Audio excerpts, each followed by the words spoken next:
tingkatkan iman kita, takwa kita kepada Allah Subhanahu wa ta'ala dengan menjalankan perintahnya dan menjauhi segala larangannya, karena hanya dengan takwa kita akan mendapatkan keselamatan dunia akhirat.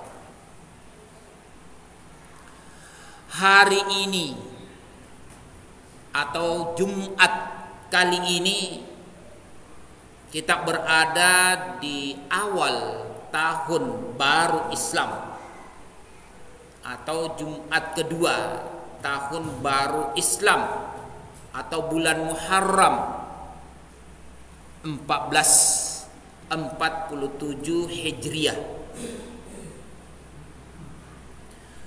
Tentu merupakan satu nikmat karunia dari Allah Subhanahu wa ta'ala, karena kita masih dipertemukan dengan tahun baru Hijriah ini dalam keadaan sehat wal afiyah.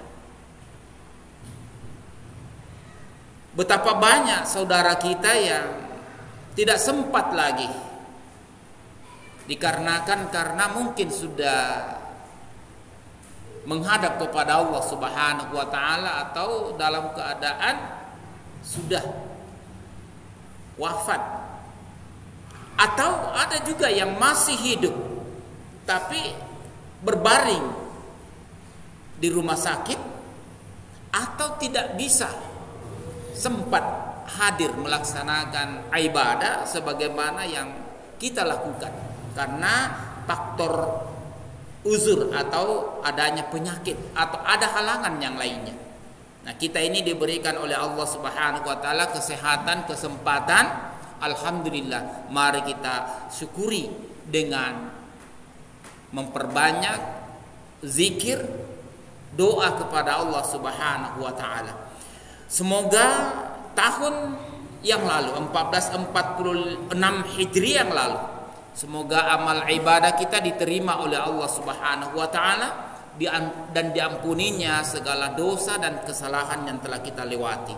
Dan mari kita mengawali tahun baru Islam ini, tahun baru Hijriah ini, dengan bersama-sama meningkatkan kesadaran kita, keyakinan kita tentang iman dan takwa sebagai bekal menuju Allah Subhanahu wa ta'ala.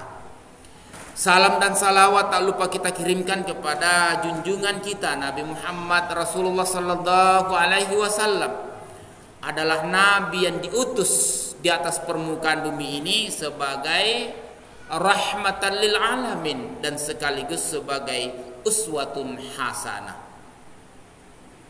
Jamaah Jumat rahimakumullah yang sama berbahagia, Nabi kita Muhammad sallallahu alaihi wasallam melaksanakan dakwah di Makkatul Mukarramah itu sebanyak selama 12 tahun. Dan berhijrah ke Madinah, dan di Madinah sebanyak 11 tahun. Berarti 23 tahun Rasulullah sallallahu alaihi wasallam menyampaikan risalah dakwahnya. Dan selama di kota Makkatul Mukarramah banyak menghadapi tantangan dan rintangan, terutama dari keluarga dekat beliau sendiri, dan tantangan yang sungguh luar biasa dihadapi di Makkatul Mukarramah. Artinya tidak diterima risalah atau dakwah yang dibawakan oleh Nabi Muhammad sallallahu alaihi wasallam.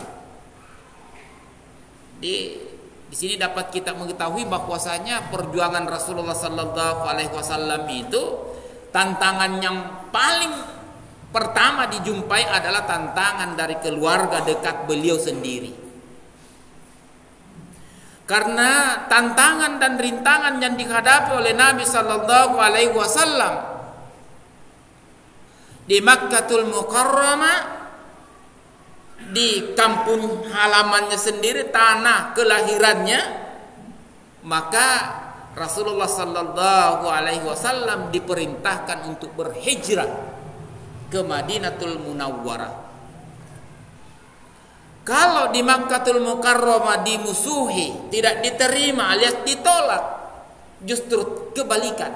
Kalau di Madinah justru disambut, diterima oleh orang-orang Madinah.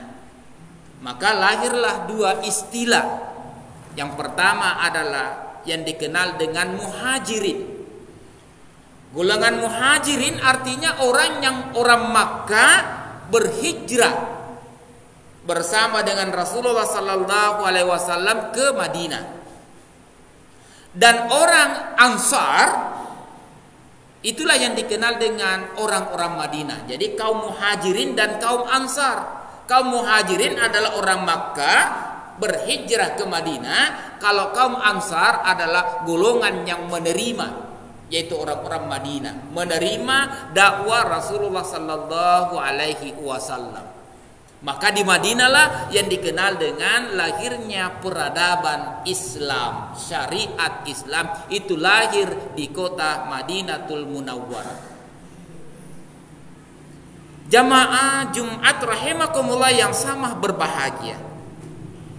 Maka di sini dapat kita mengambil pelajaran bahwasanya Rasulullah Sallallahu Alaihi Wasallam melaksanakan, menyampaikan risalah dakwahnya juga mengalami tantangan yang tidak sedikit.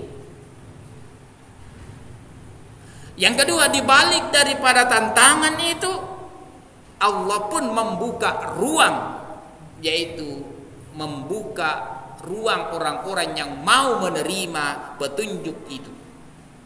Maka Allah Subhanahu wa taala menyampaikan kepada kita, fadzakir innama anta muzakkir. Dakwah itu tugas kita hanyalah menyampaikan. Persoalan diterima dan tidak diterimanya adalah tergantung dari hidayah dari Allah Subhanahu wa taala, dan semoga kita semua ini berada di golongan mendapatkan hidayah dari Allah Subhanahu wa taala. Karena tidak semua orang itu diajak untuk menyembah kepada Allah, diajak untuk melaksanakan perintah dan larangan Allah, tidak semua dapat menerimanya. Melainkan hanyalah hidayah, petunjuk dari Allah Subhanahu wa taala. Maka marilah kita senantiasa memohon kepada Allah, dan di setiap kali kita salat, ihdinas siratal mustaqim, tunjukkanlah kami yaitu jalan yang lurus. Termasuk jalan yang lurus adalah jalan hidayah yang dibangun oleh Nabi kita Muhammad Rasulullah Sallallahu Alaihi Wasallam. Jamaah Jumat rahimakumullah yang sama berbahagia. Semoga Allah Subhanahu wa taala memberikan hidayah kepada kita semua. Dan hidayah itu datang tentu tidaklah datang begitu saja, melainkan memerlukan yaitu kebersihan jiwa. Mari kita senantiasa membersihkan jiwa kita, yaitu meyakini bahwasanya Allah tiada Tuhan kecuali Allah. Al-Quran adalah pedoman hidup kita. Nabi Muhammad adalah Nabi dan Rasul Allah Subhanahu wa ta'ala. Selanjutnya kita mengimani yaitu adanya hari akhirat. Dan selanjutnya tentu kita mempersiapkan diri untuk menuju ke alam akhirat. Dan dengan jalan itu tentu kita senantiasa mengikhlaskan diri untuk beribadah karena Allah Subhanahu wa ta'ala.